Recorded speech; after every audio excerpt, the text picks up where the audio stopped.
Hello and welcome to the This and That Gaming Podcast. It's episode 11. I'm one of your hosts this evening, Dave, and with me, as always, my comrades, Mr. Darren Dasborg. How are you? Doing well, man. Doing well. I'm awesome. Ripping ready and ready to kick ass.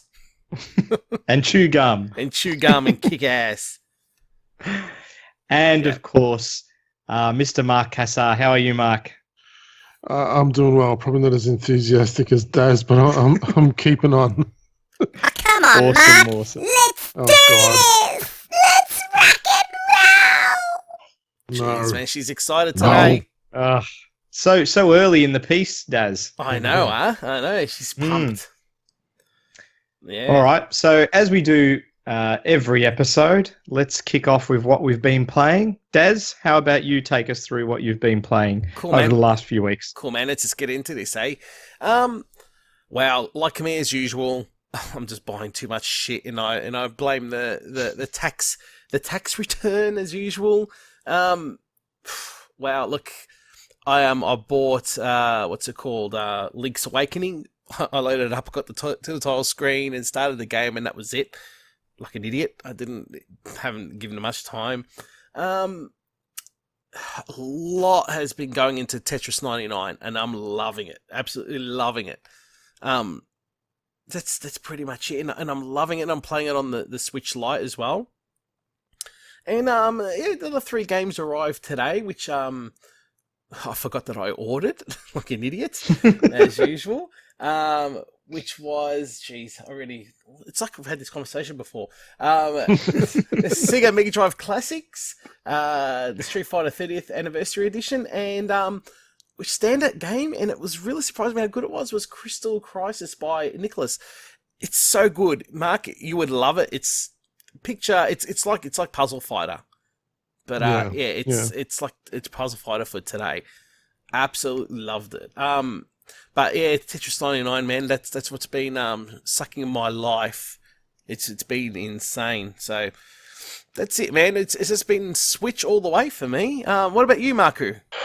So two games have pretty much taken up my time the past 3 weeks. And funnily enough, I actually managed to finish both of them. So first one was Iceborne, Monster Hunter. I finally got through the entire campaign for that one just a couple of days ago, actually. Man, that was not, when I say it's a slog, I don't mean it's a slog in a bad way. It's just, it gets tough, and like some of the monsters, especially the 2 main bosses of the game, good grief, man. I haven't been that frustrated since probably Bloodborne, I would say. Wow. And that's a lot, man. And that's and that's a sign of how much I love the game, because like you finish it and man, it's satisfying. It is so satisfying. But yeah, I've sunk a ridiculous number of hours into that one.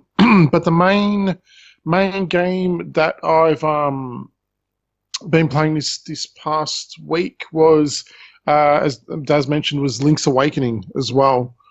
So after seeing I think it was the reveal trailer, I think it was at E3 from memory, or maybe it was in one of the directs, anyway, it doesn't matter. Yeah, it kind of caught my interest with the art style, and I said, I've never been a huge Zelda fan, but I thought, yeah, I'm keen to check this one out. And then once I saw the collector's edition with the Game Boy case and everything like that, I thought, no, I have to grab this. So I jumped on that one as soon as it went up, and we're a sucker for that shit, aren't we? It was like, as soon as I saw that Game Boy case, it was like, man, it brings back so many bloody good memories. So, so then it came out, was it last Friday before I can ever remember. Started playing it and was enjoying it pretty much straight away, and then got stuck and got a little bit frustrated, so I kind of stopped playing it for a bit. And then last weekend, I decided, you know what, I want to finish this game. I actually want to play through it. So yeah, I gave it a good crack, and it's really enjoyable. quick review, I guess. Like, if you're a fan of Zelda, this is a no-brainer. You've probably already played it and finished it. Pros and cons. Pros, the visuals look gorgeous. Like, really, I love that art style, that kind of almost claymation look to it. Puzzles are fun for the most part. The game is pretty enjoyable all the way through. There's one area towards the end of the game that got a little bit frustrating for me. It felt a little bit tedious. I'm just trying to make the way you need to make your way through, like the dungeons and stuff. But overall, yeah, it was great. Cons, the frame rate can be a little bit... I noticed. Yeah, a little bit iffy at times, especially when you... So, for example, because being a Zelda game, you're going to go in and out of like a lot of houses and stuff like that. So, coming out of a house, like the frame rate, you'll notice it will drop like fairly considerably, Like and then it'll pick up again. It's like it shakes. Yeah. It's like a shimmer shake. Yeah, I thought that was really weird. It was bizarre, and it will kind of drop for like a second, and then it'll pick up, and it for the most part, I think it's running at 60 frames per second. That's what it seems to look like.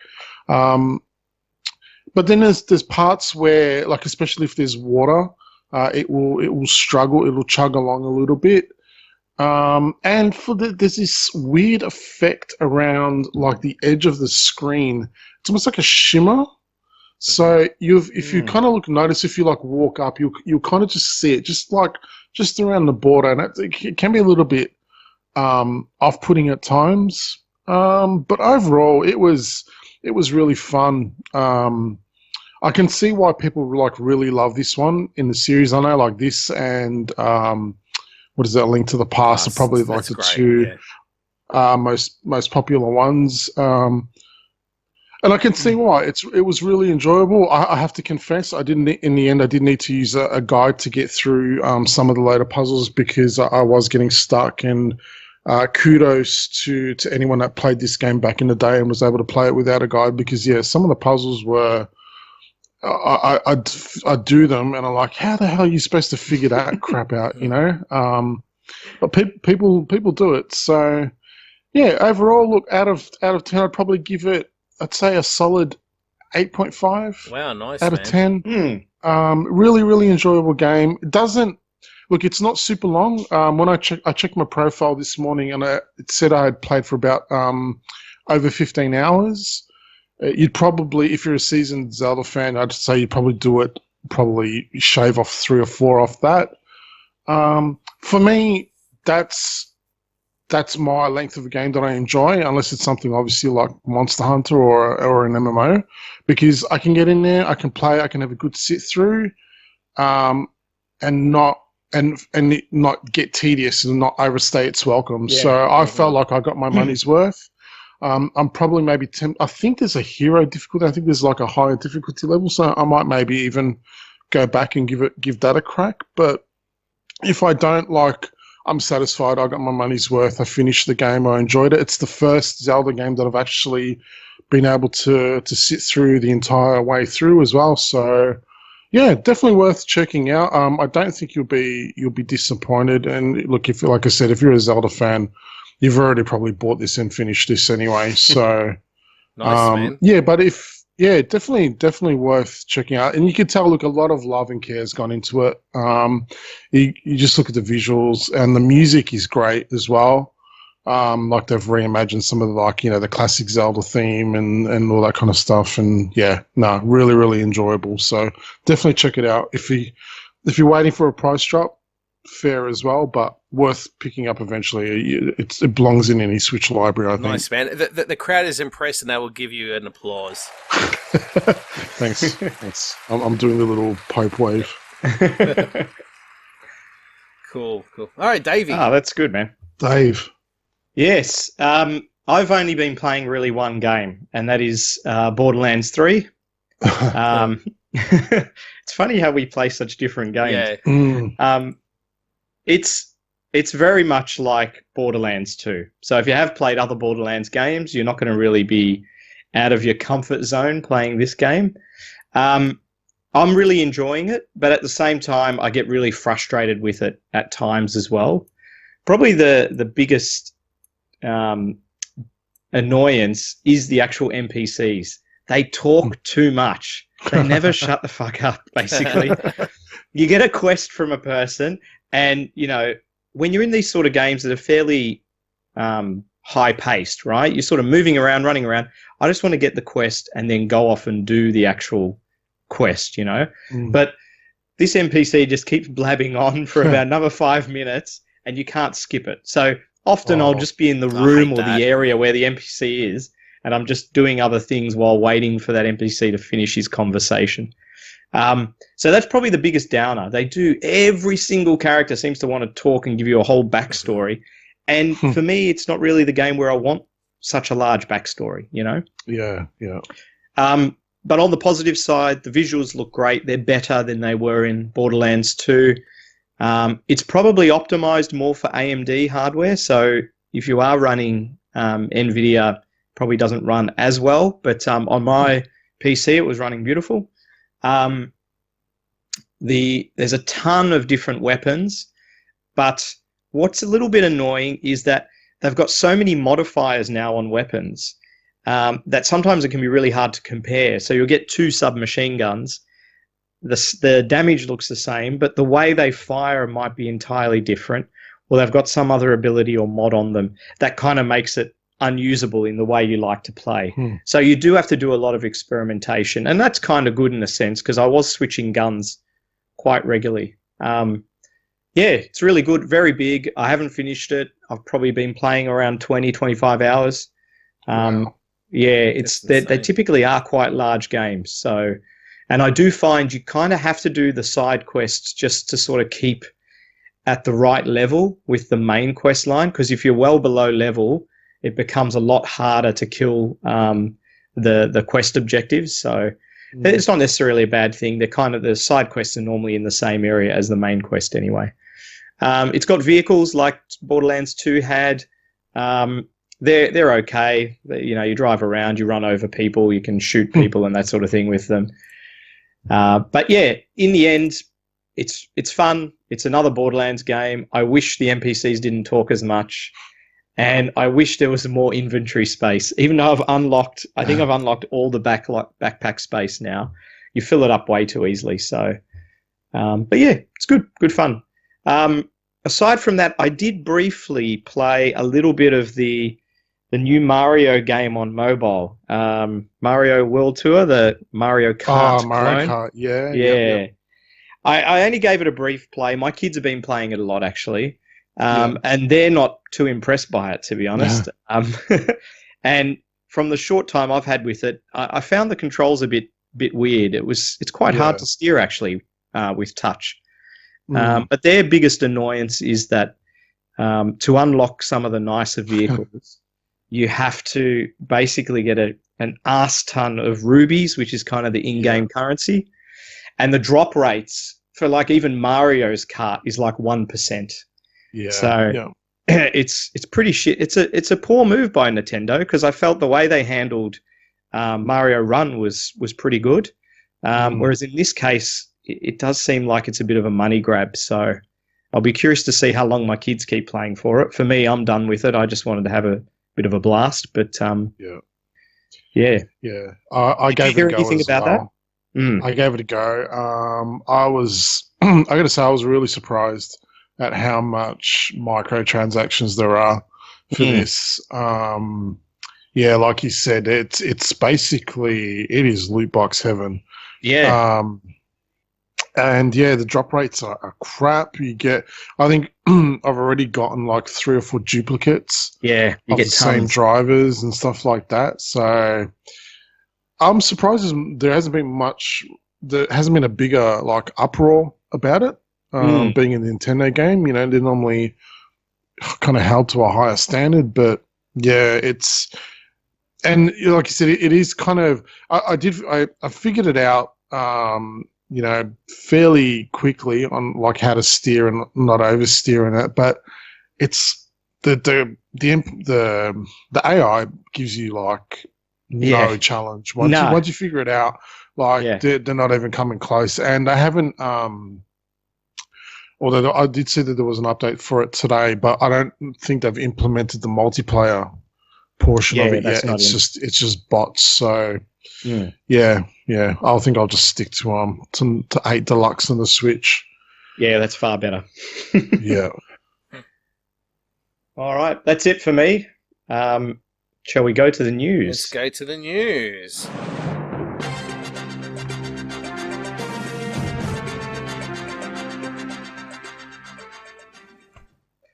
All right, so probably the first thing we'll kick off with some good news. Sony has said they're opening up cross-play or cross-platform play to all developers now. So, Mark, have you heard a bit about this? Did you want to elaborate? Yeah. It was announced, it was reported today. I think IGN were the first ones to report it. So they're basically saying that they are now opening crossplay to all developers. It is now technically out of beta. The first games in the beta were Fortnite, and I can't remember what the other one was. It was another big game as well from memory. But yeah, now they've said that you want to add crossplay, then go for it, knock yourself out. You can go ahead and do so. Sony's been the one that's kind of been, I guess, dragged kicking and screaming. I understand why, given the attacks that they've had on PSN, especially like in the PS3 era. Who can forget the week that it was down and we all lost our shit because we couldn't play online. So I can understand their hesitation, but there was a quote from I can't remember his name, but I think he's like the president of Sony Interactive, and he basically, what he said was, and it rang true, was that they need to do everything that they can to be competitive, especially because we're about to head into a next generation, and generally speaking, whoever's won the current generation generally struggles in the next one.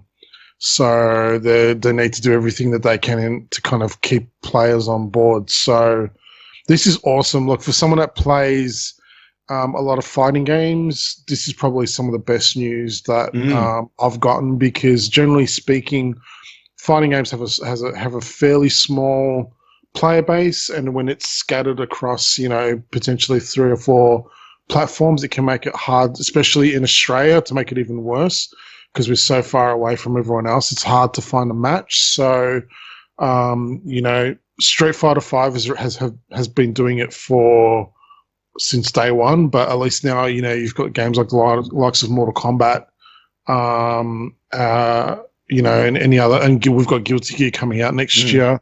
Hopefully, they either backtrack and add that into their games, or fighting games going forward added on there, and it just makes a much bigger player base for us. And you've got the same deal with any other niche, I guess, genre. So it's good. It just means, and for whatever reason, for example, like I'm sure I'm not the only one. I think Daz, you've been thinking along the same lines. Next generation. I don't know if I'm going to buy a console. I may just stick to PC. But I don't know. If Daz turns around and says, I'm going to buy another one, at least we can still play together now. So it's nothing but good news for everybody. I sincerely think Xbox is going to be the one for next probably gen. Yeah, I've just got a sick feeling. Yeah, because when you think about it, and what he says rings true, probably with the exception from the PS1 to the PS2, there's never really been a console manufacturer that's dominated 2 gens in a row. So yeah, he's got a really, really good point. So at least because they've been a little bit arrogant towards the end of this cycle, and it looks like maybe they're actually kind of snapping out of it a little bit. Yeah, I think this crossplay thing's a little too late. They should have did it a bit earlier, I think. Yeah, and I think it's going to hurt them for next gen, I think. Yeah. Exactly. Gamers don't forget, but at least going forward, we'll all finally get to play together, assuming publishers put it into their games. No, I'm sure they will. Yes, madness. Yeah, I think they will. Madness. It's really madness. It is catering for the next gen, right? Because if you give it to developers now, who are probably already working on games for the PS5, right? It'll be there, ready to go in the next generation. So, yeah, look, it's good news. Should have happened a while ago, but it's good. Yeah, absolutely. All right. There's been rumors going around. Amazon Germany had a barcode, had a picture up for Fallout Legacy. So this is a collection of all the Fallout games since the original Fallout. And there's a rumor that it'll be coming out in a single collection next month, or this month, actually. It'll retail, I think it was around the sort of $60 or $70 mark. It'll have all the Fallout games as well as all the DLC. Kind of a nice thing if you're looking to have it all on one platform. So, if you've got a PlayStation, you want all the Fallout games on there, that'd be cool. For me, I've probably got all of them on Steam already. But, yeah, I'm sure some people will get value out of it. Again, it's really Bethesda just trying to milk the Fallout franchise for as much money as they can, essentially. Yeah. It doesn't have Fallout 76 in it, though. So it's got Fallout Original, Fallout 2, Fallout Tactics, Fallout 3, Fallout New Vegas, and Fallout 4, and all the DLC. All right. All the good ones. All the good ones, basically, yeah. The Switch Lite, which came out recently, has now also been added to this Joy-Con drift class action lawsuit. Have you guys been following this Joy-Con drift issue, and have you experienced this Joy-Con drift issue on your Switches? Daz? I have been following it somewhat on Review Tech USA. I don't know, could it be more of a US thing? I don't know. It seems to be a real problem. And it started with the original Switch, which is a pain in the bum. Look, in the end, you can just buy a new pair of, Joy-Cons. You shouldn't have to, but you can if things get really bad. No. If Nintendo ain't going to do anything about it. But unfortunately, it looks like it's crossed over to the Lite as well. You would have thought Nintendo would have fixed that by now, but people have opened up the Lite, and it is using exactly the same analog stick. Now, if people don't know what Joy-Con drift is, it's pretty much if you just touch the actual analog stick, it'll slowly still move the character in on that screen direction. In the direction. So, okay. I've never ever experienced it. If I have, I've never realized. I don't know. Look, I saw one video of someone posting it with the Switch Lite. It was they showed it on Zelda. Look, honestly, I reckon people are just freaking big sooks. It was nothing. It was moving so you wouldn't even notice. I mean, yeah. Look, honestly, I don't know if this class action lawsuit's going to get anywhere because look, if it was any worse, if it got stuck and it just moved really quickly and stuff, I'd say you got something. But man, this just seems like people are just whinging for the sake of whinging. I don't know. Yeah. That's me personally. I thought Nintendo were offering to fix them. If you okay, so why are people suing them? Just send them back. I don't know. They never had the Joy-Cons. Sorry, go, Dave. No, I was just going to say, but the Joy-Cons to me have never felt super sturdy, I must admit. No. So maybe I just haven't played them enough to experience this problem. But yeah, I've always wished they had a bit better feel. You look at the PlayStation and the Xbox controllers, they feel a lot more sturdy than the Switch ones do. Yeah. But anyway, sorry, Mark. Go ahead. Oh, no, I was going to say, look, I haven't experienced it either, but I generally use the Pro controller anyway. Mm-hmm. Yeah. So, yeah, I don't know. Interesting. Oh, well. Let's move on. Yeah. So, Daz, another game launcher is coming to PC. I know. Look, I didn't even read about it. I just saw a game launcher. I'm like, again, another one? So this is Rockstar Games. They've got their own game launcher now, and if you download it, you can get, I think, San Andreas for free. But that's an old game anyway, and most people have already got it who are interested in those sorts of games. You're going to need a launcher for the launches. Yeah, you will. So, it's not a store day. It's just a launcher, right? Just to literally just launch the game. Because this has been around for ages. Yeah, but presumably, I think what this leads to is that any other game they release in the future, you'll need this launcher to start the game, like you play, pretty much. Yeah. But are they pulling their games from Steam? I don't think so. So my guess is it'll be for ones in the future. Right. Okay. Yeah. Fair enough. But yeah, I think we will need a launcher for launches. I have heard that. I've heard that GOG actually. I don't know if it's still in beta. Have got some sort of capability to fire all your games from the one spot. Launches. Yeah. I haven't tried it out yet, but I think in the future I'm probably going to need something like that. I think Launchbox is starting to incorporate that because you can incorporate Steam in it too. Yeah, and there's a few out there. I was using one called I think it was Play Now or something like that, Play Night. So that had integration with Steam, Battle.net, GOG, Origin, Uplay. It's insane. I think it was about 6 or 7. So, yeah. And then you could have them all and you can categorize them, and it was quite good. But yeah, I haven't really used it much recently. Bit out of control. It's bonkers. It's madness. Okay, so, Daz, we've had a couple of retro game releases. Yeah.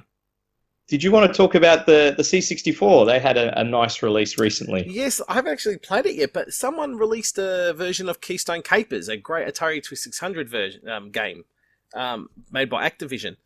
I didn't get a chance to play it, unfortunately. I did download it today. But man, it looks cool. It looks so cool. It keeps the Atari 2600's aesthetics, the graphics of the game. Yep. Just adds some little nice touches, little graphical touches. And from what I've read and people's feedback, they said it plays identical to the Atari 2600 version. So, yeah, man, I'm actually looking forward to loading that up on my C64 this weekend and give it a good play. Next, the developer that did that is doing Pressure Cooker next. I've never actually played that one. Did you ever play that one, Mark? Did you ever play Pressure Cooker? Pressure Cooker, yeah, on the C64. Oh, no, on the Atari 2600. Someone I know had that. Yeah. Might have been Brian that had it, I believe. But yes, I have played it. Yeah, well, they're doing that one next on the C64 now. So, mate, I'd kill. I messaged the guy, man. I go, I'd kill for a Mega Mania, man. Give me a Mega Mania. That would be awesome. Jawbreaker, please. No, there is Jawbreaker already in the C64. Oh, really? And it's absolute shit. Oh, seriously, the C64 version and the Atari 800 version, I think it's on Amstrad as well. The computer version is absolute shit. It's more like Pac-Man. Oh wow! Right, yeah, okay. the 2600 versions it's great. I love that one. Yeah, they used to scare me. Nice. It used to scare me for some reason when I was a kid. Oh, I love that game. Yeah. I don't know why. that and Kangaroo for some reason. Yeah. I never played Kangaroo. Everyone hates Kangaroo. Oh, I love Kangaroo. I used to love Smurfs. Did you love Smurfs? Smurfs. Yeah. I only played the Coleco Smurfs. Yeah, that's still good. Yeah. Oh, so Dave, the Amstrad CPC got a great little port, didn't it? Yes. So Keystone Capers come out. Yeah, Mark's going to sleep. Yeah. That's okay. Keystone Capers came out a few days ago. I think it was on the 30th of September. Yeah. And Pinball Dreams came out, I think it was yesterday. I have given it a crack on CPC. It's pretty much exactly the same as the Amiga version. Plays beautifully. Really impressed by the scrolling, which is something the Amstrad never does very well. The sound is great, as good as you're going to get out of the AY chip. AY chip, yeah. Yeah, but it's got the 4 boards, and it's really fun. Actually, I found it quite easy. So normally I struggle a lot with pinball games, but this one was really good. I don't know if the gap at the bottom of the pinball table was a little bit narrower than normal, but it's a lot of fun. So did you get the ball rolling, did you? I did get the ball rolling, yes. It comes with a beautiful manual, so I really love how they do this as well. They don't just release, the game. Yeah. They actually produce a PDF manual you can print out if you really wanted to. That goes through each of the tables, talks about the history, and all that sort of stuff. So yeah, really beautiful. That was done by the Batman Group, who are probably one of the best CPC developers of this era anyway. So really great. Really pleased that is out now. So you can download it from various sites. Just do a search for Pinball Dreams CPC. Are they working on that car game next? Isn't there like a They car are, game? yeah. Yeah. Yeah, it's called Vesperanto or something. I don't understand how they're pulling that off. Dude, Mark, if you saw how this game looked on the Amstrad, it'll blow your mind. Yeah. It looks like a 16-bit game. I don't know how they're doing this. Yeah, it's impressive. I know that they're actually working on a NES game at the moment, a platformer for the NES. Yeah, so I think that's probably going to be the next thing they release, and then possibly this one afterwards. So, but yeah, I was excited to get Pinball Dreams, and it runs on. I think you do need a 128K machine, for sure. but I've got the 64K with the expansion, so it works fine. Very exciting. Next one. Oh, jeez. Oh, your favourite, Daz? Or is it Mark's favourite? Yeah, it's Mark's. It's Mark's favourite. The Atari VCS is getting Antstream. Yeah. Daz, did you want to comment out on this? Yeah. It's funny because I was on the Atari Age Facebook page, and there's one guy, he posted it, and a commenter said, "Can you please stop posting Atari VCS news?" And the guy goes, "No, I will keep posting," and because they keep doing stupid things, and they got Antstream now. Now that's something we've spoken about prior, which is a game streaming service, which is just fine. That probably cost? How much was it, Mark? It was like it's very expensive. Didn't it was like 150 Australian or something a year? Something like that, yeah. Which is expensive on its own, but that's whatever. We can't really comment on that. But it's going to be on the Atari VCS now. Well, that doesn't make sense. Why would you do that? Antstream is available on anything. Why is this even an announcement? I don't. Because it'll probably it's probably going to be the only way that this thing's going to get any games. Yeah, is via this service. You wait and see. That's true too. Because isn't it a Linux-based system from memory, or is it not? It's pretty much a Linux computer. That's what it is. Yeah. It's just you wait and see, man. This is going to be the only way you're going to get games on this piece of shit. Yeah. So you're going to have to pay. Was it $400 for the system for an old and then another system? Yeah, and then another $150 just for the privilege of playing games on it that you don't own. Yeah, exactly. Just rolling my eyes. If I roll my eyes any further back, I'd be seeing out the back of my head. Yeah, it's $10. $10 US a month. That streaming service. That's quite a lot. Yeah. Okay. All right. Yeah, that's the US. So anyway, we'll leave Atari alone. Maybe we won't mention it next episode. Give it a break. It's just hope they don't keep, giving us stupid shit. Mortal Kombat 11. Now, this game's been out for a while, but I was quite excited by this gameplay trailer. Did you guys see the Terminator T-800? I loved it. I thought it looked great. It was awesome. Man, how brutal was the fatality? It was insane. Yeah. So many throwbacks as well. I love the intro where he pulls the gun out of the flowers. Instead of out of the box of roses, it's out of a box of Johnny Cage action figure. Oh, is that what it was? I actually didn't notice. Oh shit! And what's funny is it's a Johnny Cage collector's edition action figure pack or something like that, and they're all the same figure. And he steps on one, walking forward and that, and they did such a good job. Like, and then there was one part in the trailer where Scorpion burns him, and then he turns into the exoskeleton. Oh, wow. And the music from the movie starts playing. Yeah. It's like, doo, doo, and then he just starts walking forward like he don't give a fuck. And it's like Scorpion's hitting him. He's like doing shit to him, man. It's so cool. The only letdown is like Arnie was not available to do the voiceover. So, but Arnie actually handpicked the person to do it. Yep.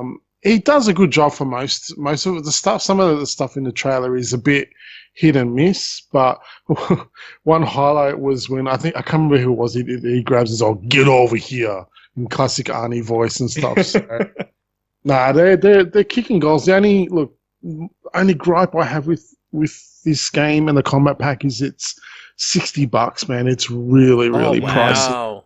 Yeah, that's why I haven't bought it yet, man, because I'm waiting for a price drop because I can't justify spending that much. And part of me understands why, because they've got Arnie and they've got Spawn coming as well as one of the guest characters. So I'm guessing they're having to pay like licensing and stuff like that. Yeah. But yeah, it's a bit pricey, but yeah, he looks so cool, man. He looks so cool. And his other fatality, he rides up to them with the bike, like I think it was a Terminator 2. Yeah. And then he's like into them and shit, and then shoots them. Yeah, but NetherRealm, mate, kicking goals with this game. They've really upped the quality 100%. So yeah, good stuff. Nice. Yeah, the fatalities have been so creative. I mean, even that first one where he sends them into the future, and then the other Terminators. Just gold. That was awesome, man. That was really cool. Yeah. I wasn't sure what they were gonna do. Yeah, like fatality wise with him, but yeah, no, they got very creative. That's for sure. Mm. Daz, Astro C40 TR controller. I know nothing about this controller. Me neither. All I know that it's really expensive. Me neither. I just posted and said, who the hell would spend $400 on a controller? I know it looks a lot like a Xbox controller, to be honest. Yeah, it was PS4, wasn't it? Yeah. Yeah. I think. Yeah. Yeah. Come on, $400 for a controller. It's just me ranting here. That's just stupid. I'm sorry. Yeah. One for the first-person shooter nuts. They're the ones that will spend that kind of cash. Yeah, and you know what? It'll probably do exactly the same thing as the original pad. Yeah. Yeah. Maybe it'll have some Joy-Con drift as well. Yeah, who knows? From what I understand about these controllers, because they're ripping off. There's a company that makes custom PS4 ones, and what they do is they let you configure the triggers and stuff, so they're more responsive. So it's supposed to be better for shooters and that. But yeah, $400, they should be gold plated for that much. Yeah, it's crazy. That's just stupid, mate. Yeah. Next. Yes, Sean Layden departs Sony Interactive Entertainment. Mark, do you know much about this man and what influence he's had at the company? Yeah, so I think he was the head of Sony Worldwide Studios. Basically, if you ever watched E3 and saw their press conferences over the past couple of years or PlayStation experience, Sean was the one that was always up there giving the presentations, introducing, the conferences and all that kind of stuff. Not much news as to why he's left or what he's going to be doing, but the Sony, look, their social media team seemed to be pretty gutted that he was going. I actually really liked him. I thought he was pretty. I don't know if relatable is the right word, but he was really likable. He seemed like he genuinely cared about games and gamers and everything like that, with all the interviews that I saw with him. It's pretty disappointing because it's on top of him. Someone else left Sony this year as well. God, I've forgotten his name. I think not Sean Price. His name escapes me. But if you ever watched the, again, it would have probably been 1 or 2 years ago now when Sony signed up Hideo Kojima to create Death Stranding. That gentleman there, he also left this year as well. I think it was this year or late last year. So that's two big names from Sony that have departed. So it's interesting to see where they're going to be heading next. And especially like this year, because we had Reggie leave Nintendo as well.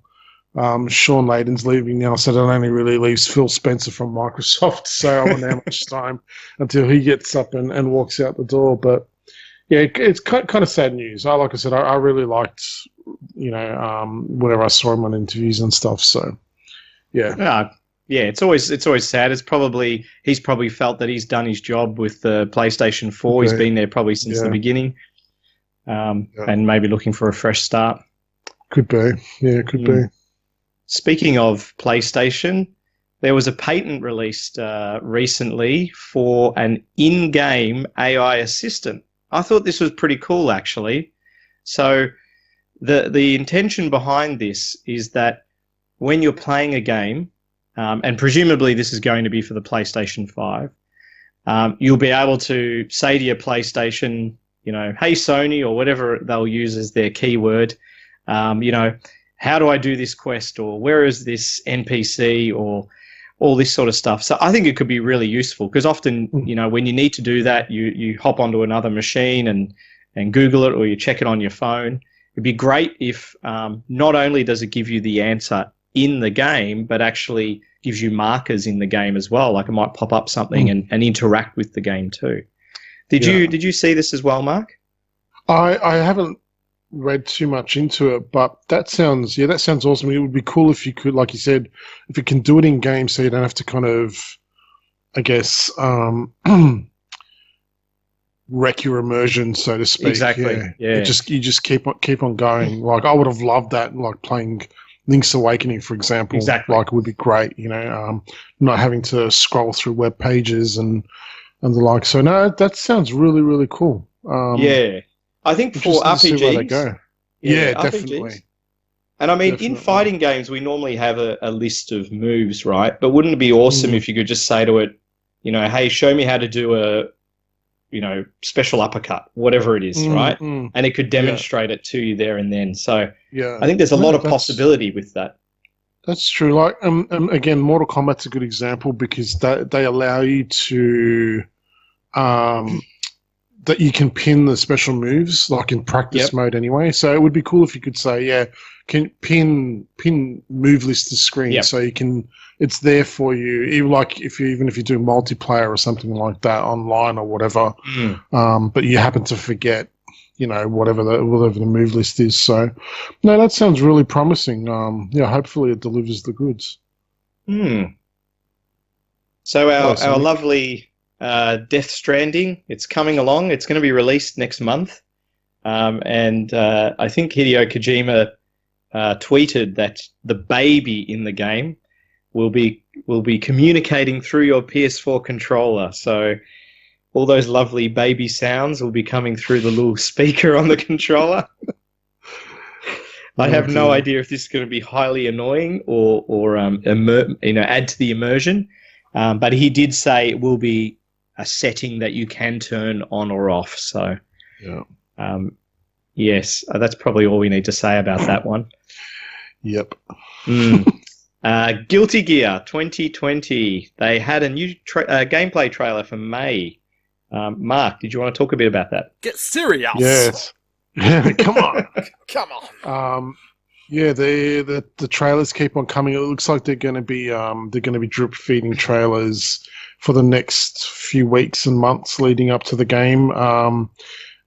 So they showed us May, who was teased at the end of the last trailer.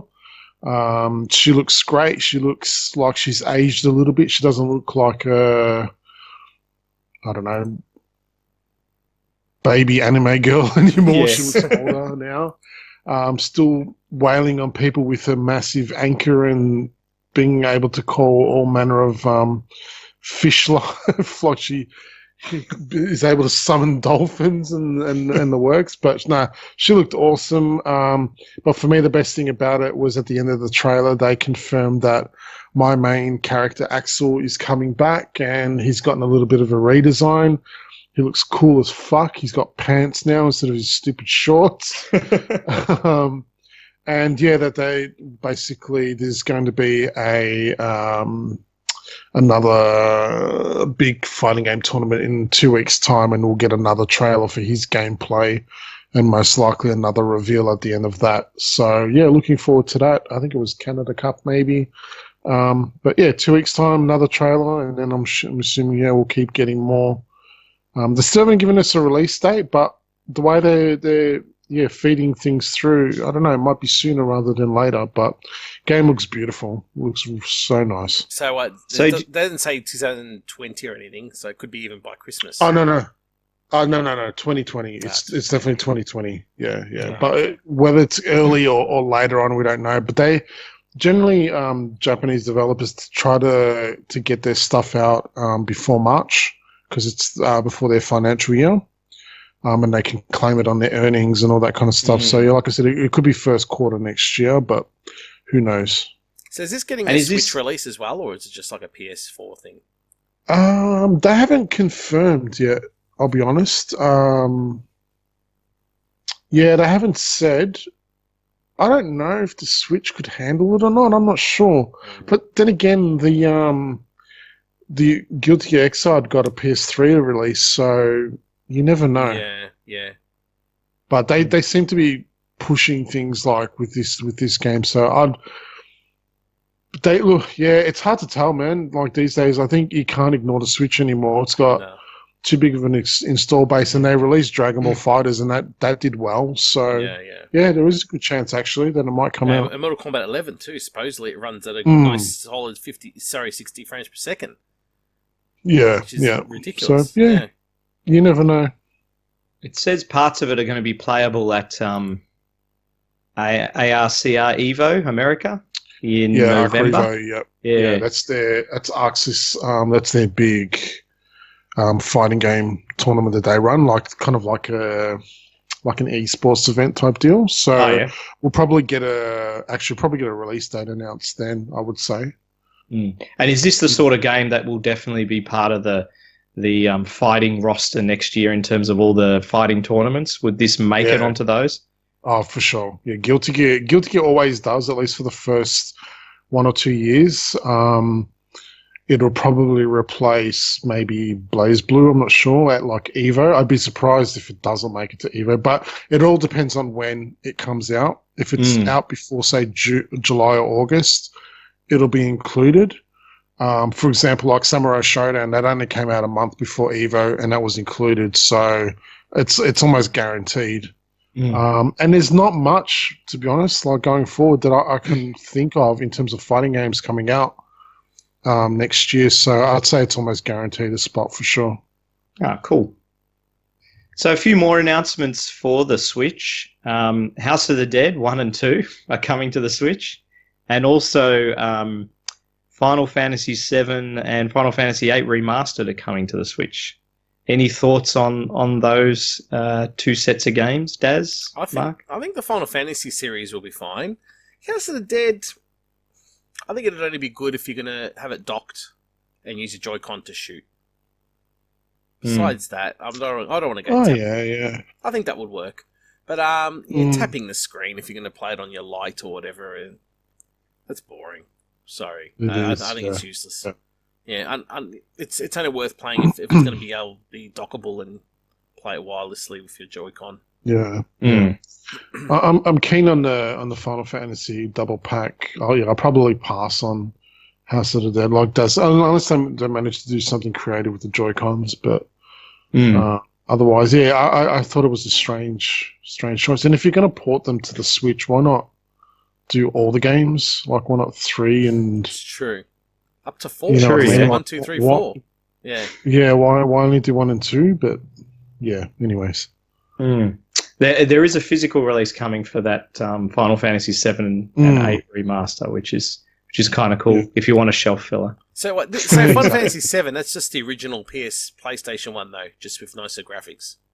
That's just not. I'd say probably I'd say it'd be the remaster. Yeah, it's not like the remake that's coming out. It's not that one. No, it's not that one. No. So I reckon that'll do well on the Switch. I reckon it's going to sell heaps. Definitely. So we got a bit more news on the Neo Geo Arcade Stick Pro. They announced the games, and we also got a price as well. Mark, did you want to talk a little bit about that?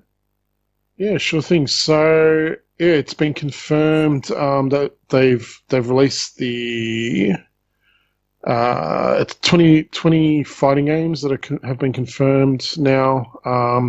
You're not going to be getting Magician's Lord or anything like that. It is strictly there's I think 1, 2, 3, 4, 5 King of Fighters games, 3 Fatal Fury games, and you've got 4 Samurai Showdown ones, 1 Art of Fighting, 3 World Heroes games. Ninja Masters is the only one that I don't know. It's really good. Really good. Yeah. Yeah, it's one of the better ones. Last Blade 2, which is good, and Kazina Encounter, which that one actually I don't know either. That's pretty good too. And the way they're basically marketing this thing is that it's a stick first. The games included are a bonus, so you're not buying it for the games. You're buying it for the stick. Look, it's still. I can't remember what the price was. What it translated to be. Was it 199 or something like that? I can't remember. Yeah, we talked about it. 190 Australian dollars roughly, which is a hell of a lot cheaper than the Capcom arcade stick. Yeah. Granted, it is only one stick. Not 2. So, but yeah, this is basically it's being marketed as a stick that you can use for the Neo Geo Mini if you got that, or you can plug it into your PC and use it as a stick there.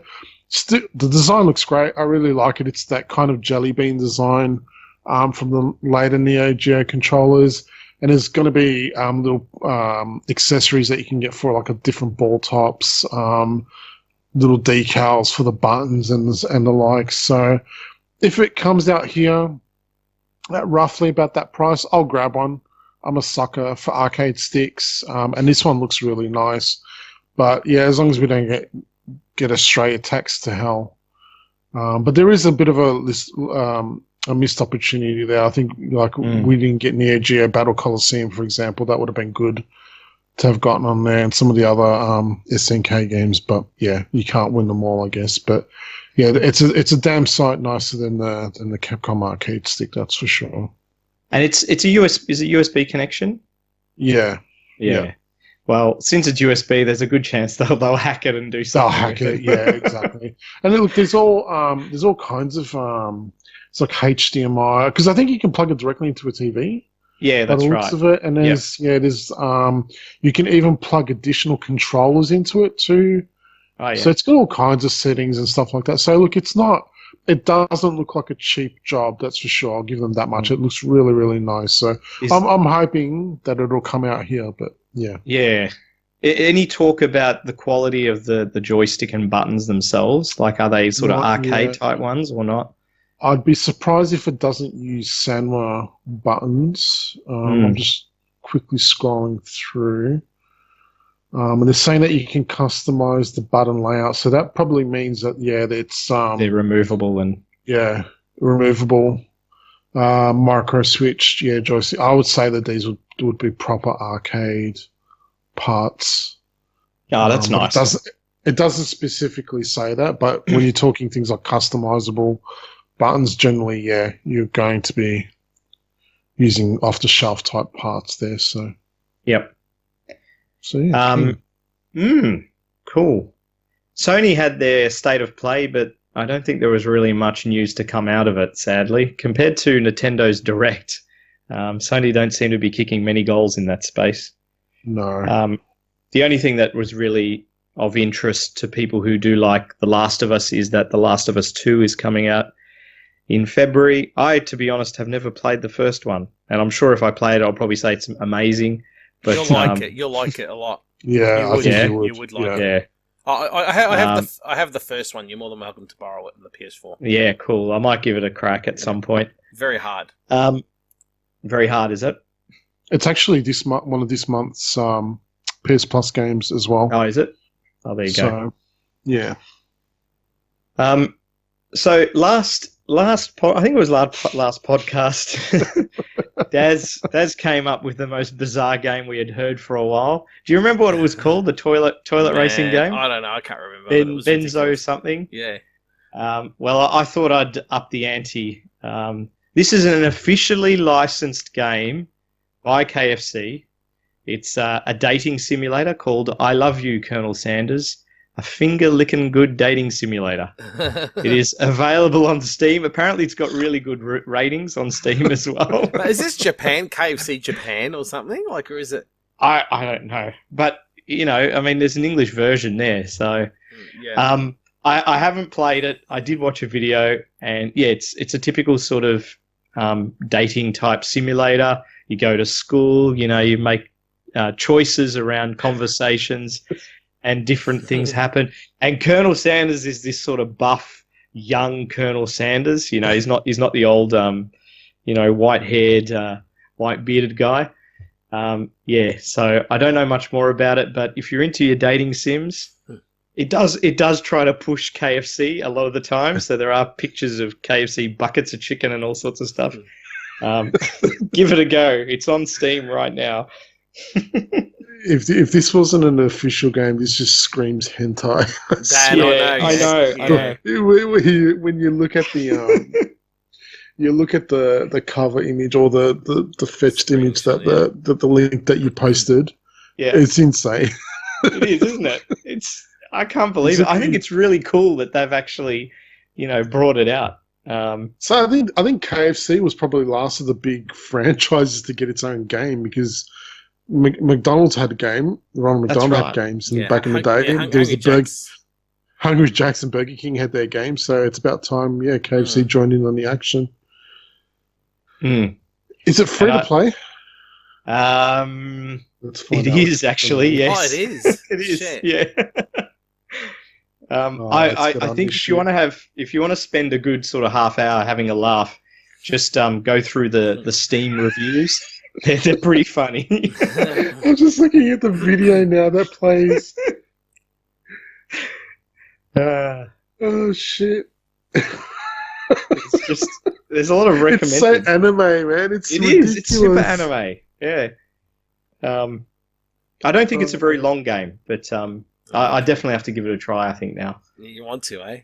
You want to date Colonel? You want to date the Colonel? I do want to date Colonel. KFC's the publisher as well. They are the publisher. That's right. Yeah. I want to date the Colonel too, David. Oh yes, please, Casey. Can I? Thanks.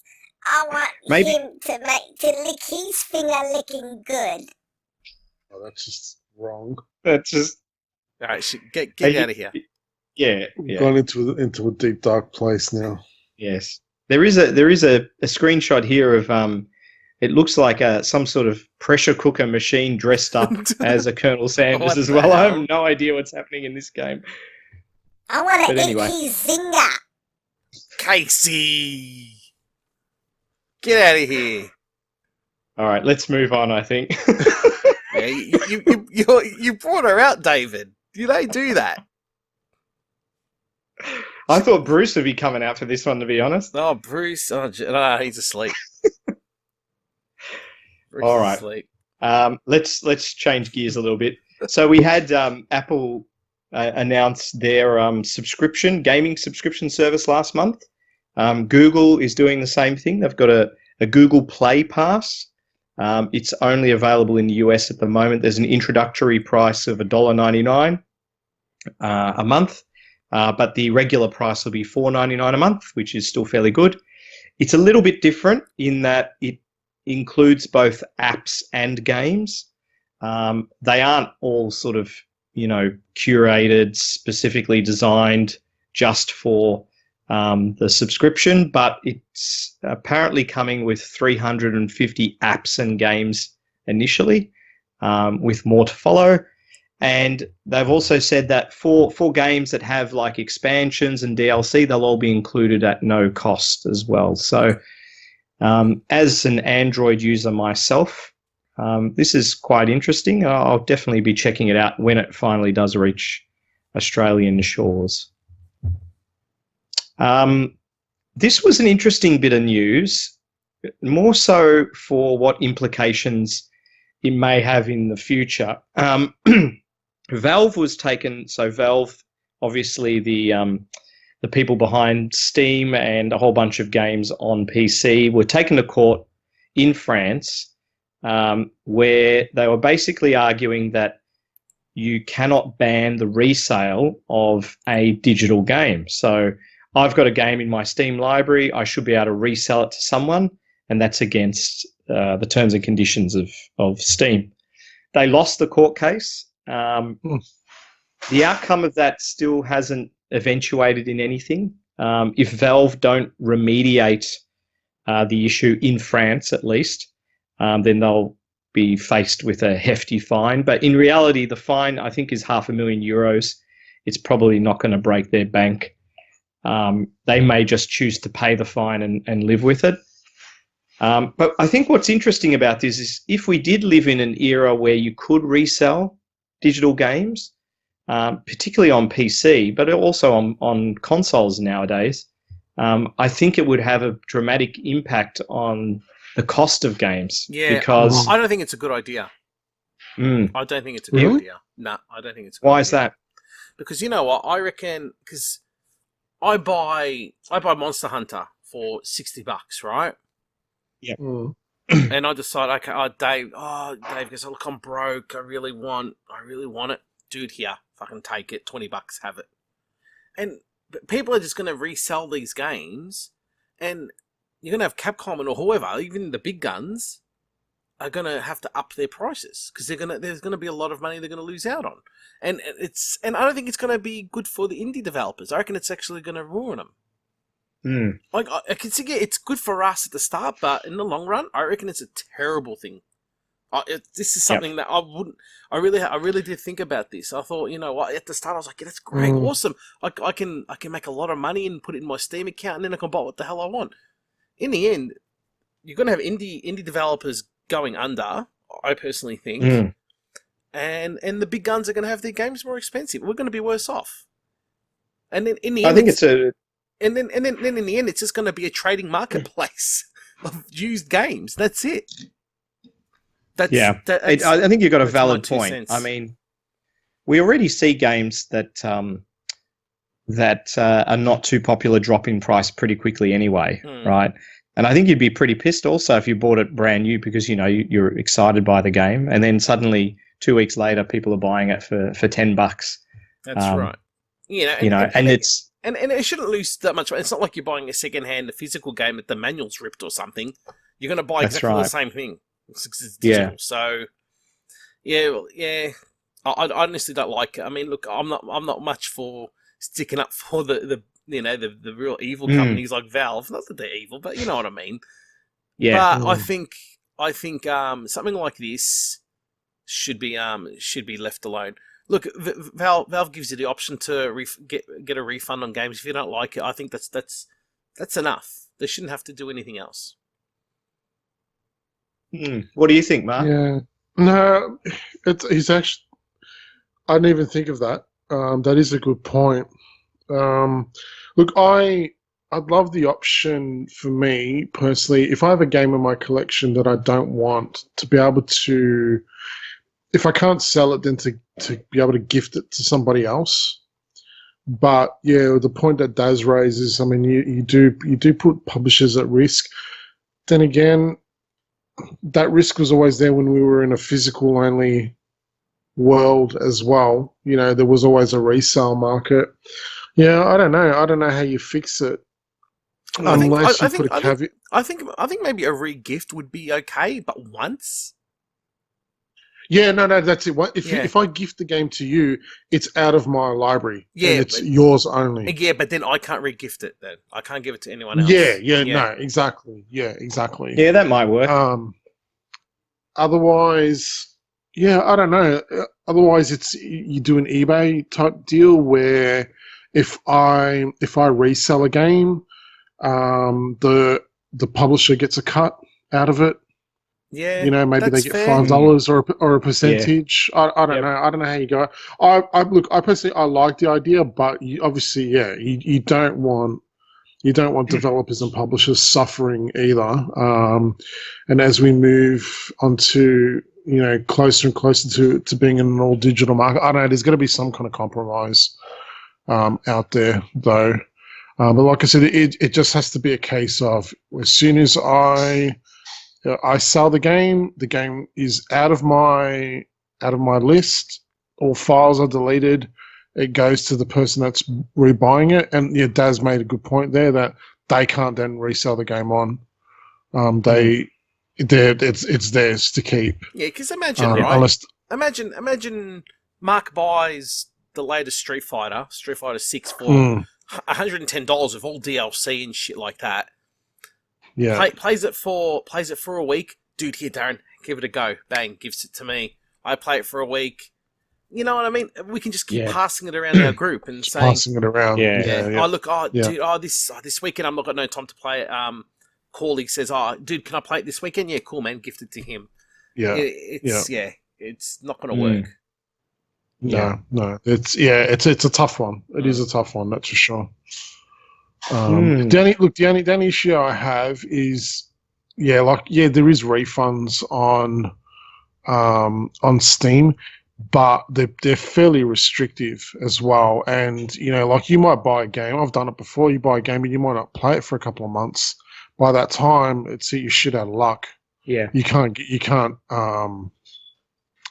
that refund then because it's too long since the initial purchase. So I don't know. There's I'm sure someone smarter than us can come up with a proper compromise. But yes, it's a hard one. It's a hard one. But no, you made a really, really good point, Daz. I actually didn't even think of that. So Madness. It is madness. It's madness. All right, and the last bit of news. This was announced. Well, it was probably shortly after our previous podcast, but there is a new classic EverQuest server coming. Now, this isn't by the company who currently maintains or enhances EverQuest, which is Daybreak Games. This is actually a a community group called Project 99. Now, they've been given official pardon from Daybreak Games to create classic EverQuest servers, but they're only allowed to have them go to a certain expansion and never go any further than that. And that's fine by the Project 99 team because they're really about reliving the very early days of EverQuest. What's going to be special about this is essentially at the moment there's two servers. There's a blue server, which is PvE, and a red server, which is PvP. And they've been running for a few years now, and they've reached the end of the expansions that they're allowed to have legally, okay? And part of that exercise has been that they have also been tweaking it, refining it to make it as much of an authentic experience as possible for the people to play. Now they've said that coming sometime this month will be a totally new server that will start right at the beginning, and it will be as close to the original EverQuest as possible. And now that they've got this experience of sort of maintaining these servers and patching them, they will be going through, similar to what WoW Classic is doing, they'll be patching this new server periodically to mimic the exact timeline that EverQuest went through when it was first released, right? That's cool. Which is pretty insane. So it will start at Classic. The first, I think, major patch for EverQuest was the Plane of Fear. That will be released. Then the first expansion will come along. All the other little mods that were made, there was certain gear that could only be gotten in Classic EverQuest before the first expansion came out. All those changes will be in line in the exact time frames that occurred back in 1999. It will take 3 years to get to the expansion that they essentially stop at. So I'm pretty excited by this. At the same time, original EverQuest didn't have a great UI. It was really, really, really hard. I mean, games weren't as refined back then as they are now. Quests didn't have little exclamation marks that tell you where to go. There was no maps. There's no maps in the original EverQuest. You used to print them out.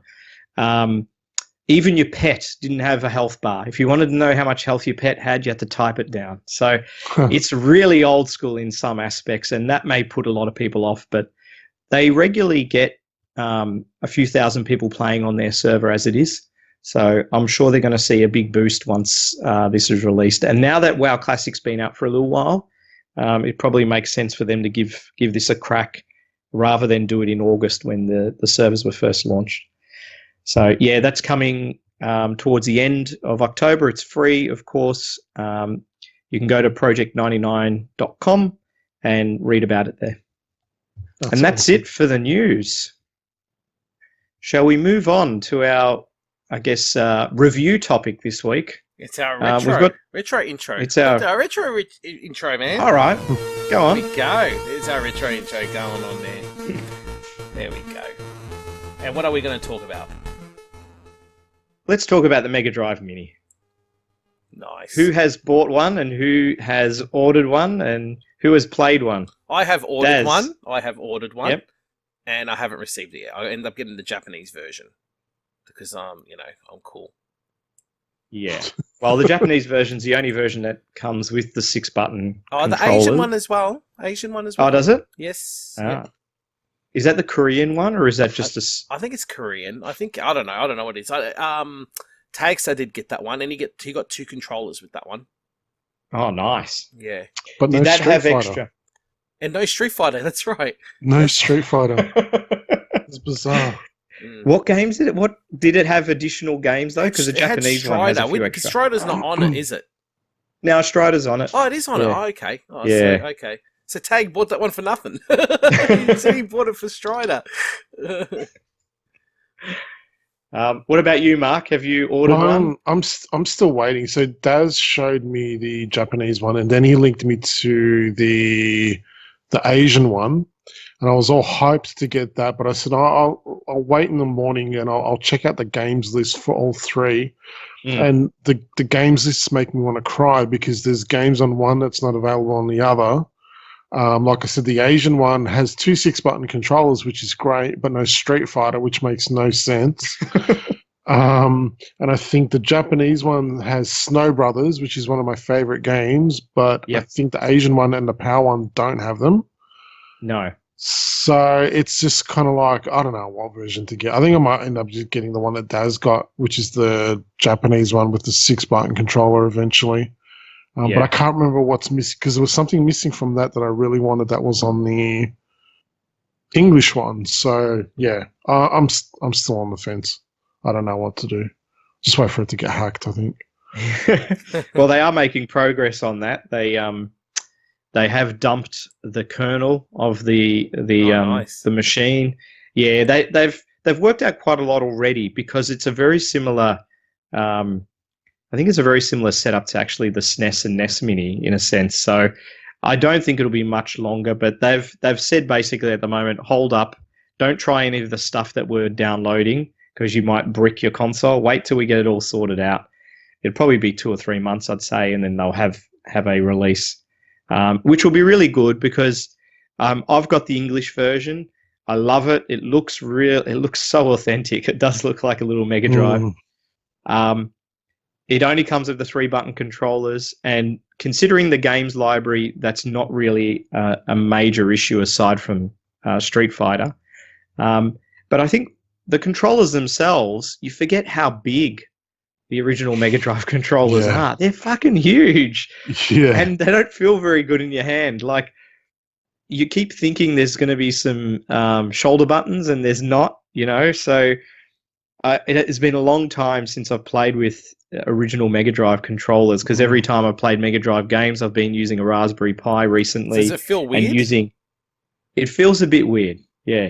And I've been using, say an Xbox or a PS4 controller, which has a ton of buttons.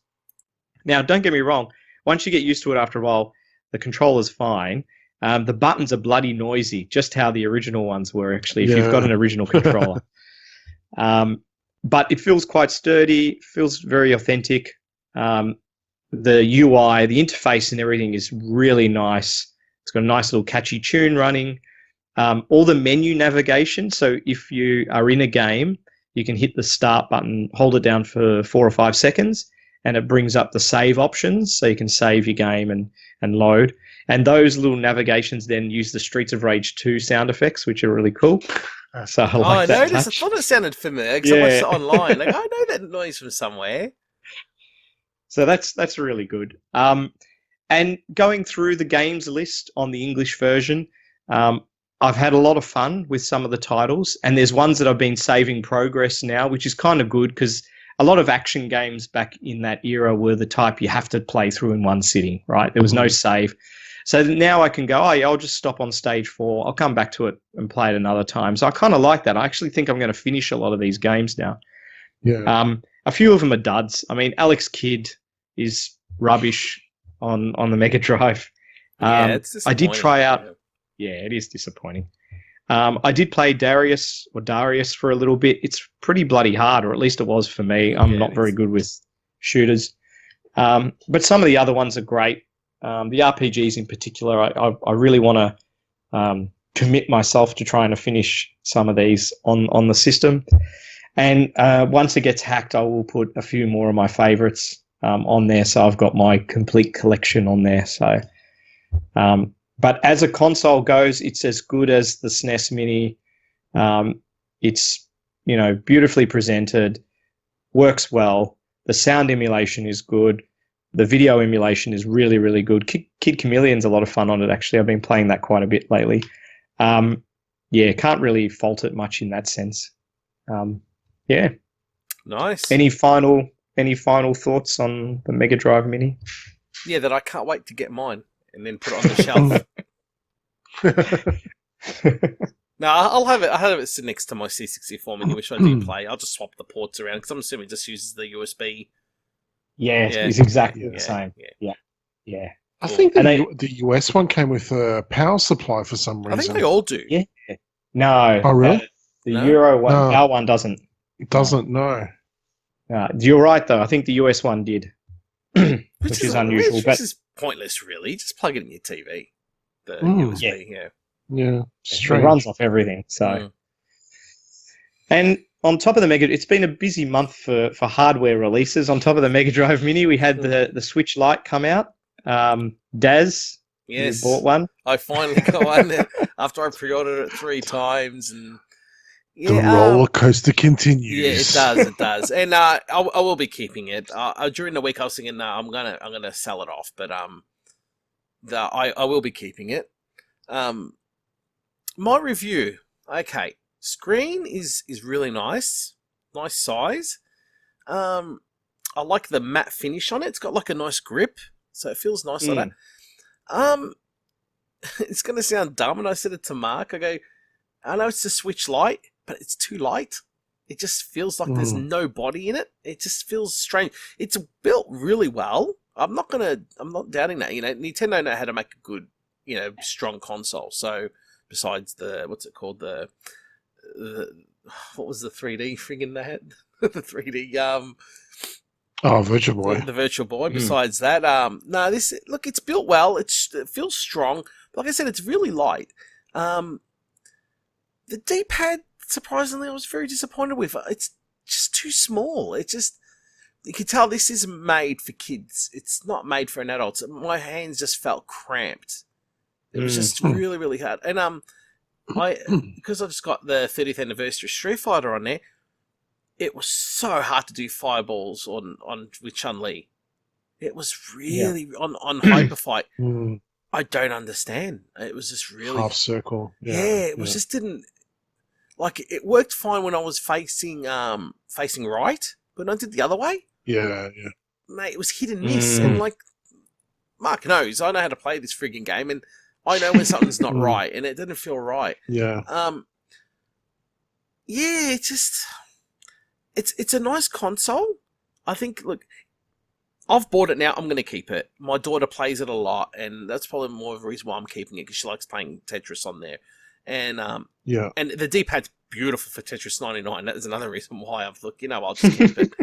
But look, if you own an original Switch already, and you want to play fighting games, just get the Hori adapter, the Hori D-pad thing.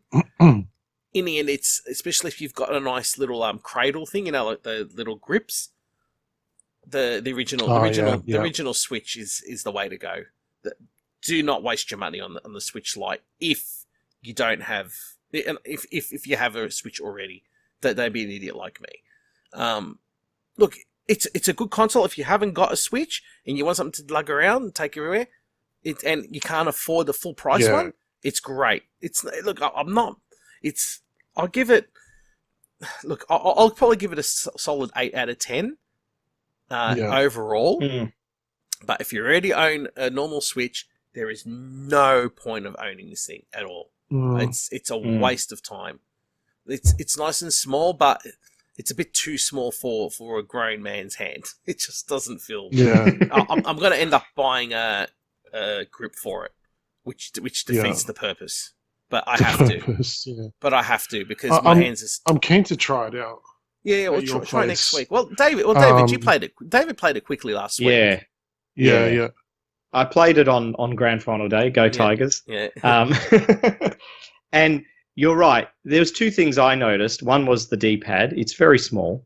And it's ironic because when you sort of play the Mega Drive Mini, which uses a full-size controller, you really do see the difference in the size of a D-pad on a controller compared to the D-pad on a Switch Lite. It's like 3 times the size.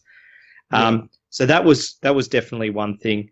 And the other thing, ergonomically, I still feel like I'd always want some sort of curve in the back of the console. I know that's not practical. No, but you do. But it would make it holding it a lot easier, and it might actually be a way to give it a bit of weight as well. But screen-wise, it was great. Weight, it was a little bit light, but I could live with that. And it seems like a good size. It's just ergonomics-wise, it would be good if it had a little bit of a curve in the back, and the D-pad was too small for my liking. Yeah. Sorry, Mike, you were going to say something? No, I'm just keen because I like the fact that it is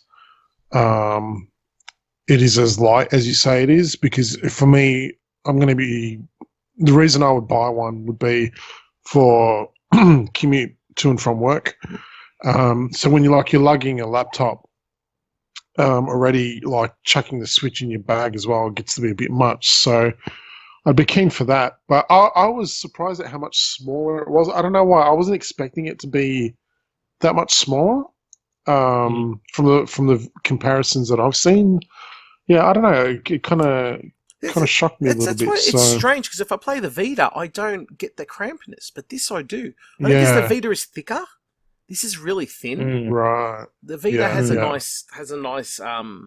It's comfortable. It is actually comfortable, especially when you're playing with the D-pad. But I think because it's just too thin. It just At least you got it for a discounted price, though. Yeah, well, man. Well, I got it for like $220 or $210. Yeah, so I can't. I'm not complaining there. But I wouldn't pay full price. There's no chance. No chance. It sucks because I really want that Pokemon one. Yeah, that's really nice, man. That actually looks really sexy. It is nice. I really want. I want it so bad, but I'm not paying $300 for it. Nah, don't, dude. Seriously, just learn through me. Look, if you really want that bad and you can get one for $200, well, fine. Yeah, but don't pay more than that. No, I wouldn't pay more than what I paid. What I'm going to end up getting is, I don't know if you've seen those. I think Dave, you may have posted a link. Those big grips. There's it's for that mech game. It's the Hori grips. Yeah. And it makes it like the much wider, but the D-pad and everything on it looks awesome. So it's fairly expensive, but it is both. Oh, is this for the Lite that it replace? No, for the normal Switch. Okay. So I might just end up grabbing those instead, because I'm like, even playing in like the normal Switch, playing it out of docked mode, my hand's cramped, man. Dude, well, look, I've got that grip for my normal Switch, and I use a Hori thing, man, the thing's perfect. It's perfect. Yeah. It's big, but it's perfect. You don't Yeah. need to spend much, dude. Those grips are only worth about $15 off eBay, Mm, and they're worth every cent. And I don't know if you bought the Hori because that was really cheap on. Sorry. That was dirt. On So Amazon, am I I know. boring you, mate? Yeah. Am I boring you? No, sorry. It's been a long day. Wake up, Mark! It's time to party! Fucking awake now. All right, get out of Back here. in your box, Casey. Casey. Alrighty. Well, Yeah. Switch Lite, not too bad. Lacking in some areas, though. Yeah. And Fair that's the Switch Lite. God. Alrighty. Bruce. Bruce has made an appearance. It's Very Bruce. It's Bruce, guys. What's going on? How about you give us some shout outs, Bruce Light? Okay, let's give us a shout out. Darren, you just step back there. Thanks for everyone listening in. And Get away from me. That's really hard to listen to. I couldn't keep that up. Geez. Shout outs. Thanks to everyone that listens in.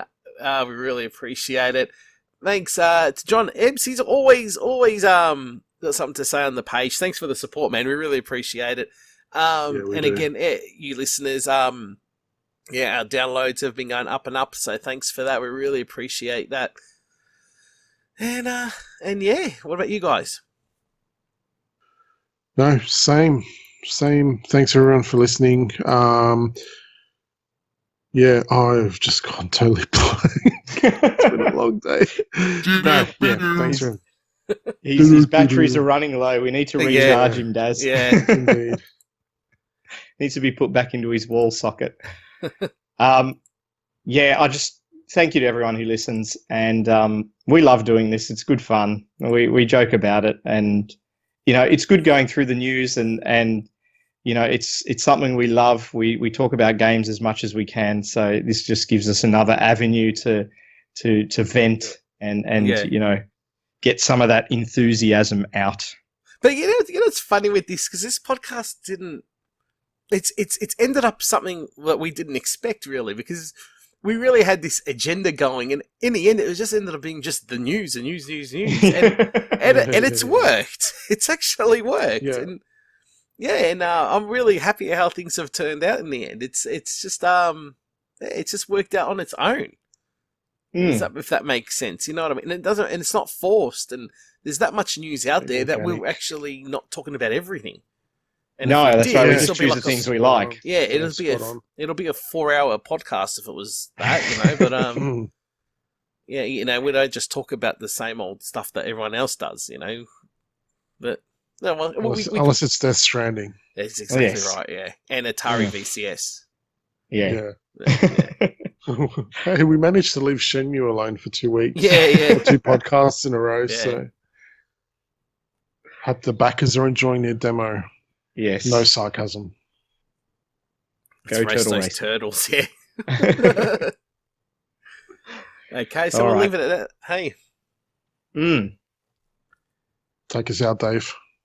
All right. Thanks, everyone. Ta-ta. See you next time for episode 12. See you guys. Bye. Adios.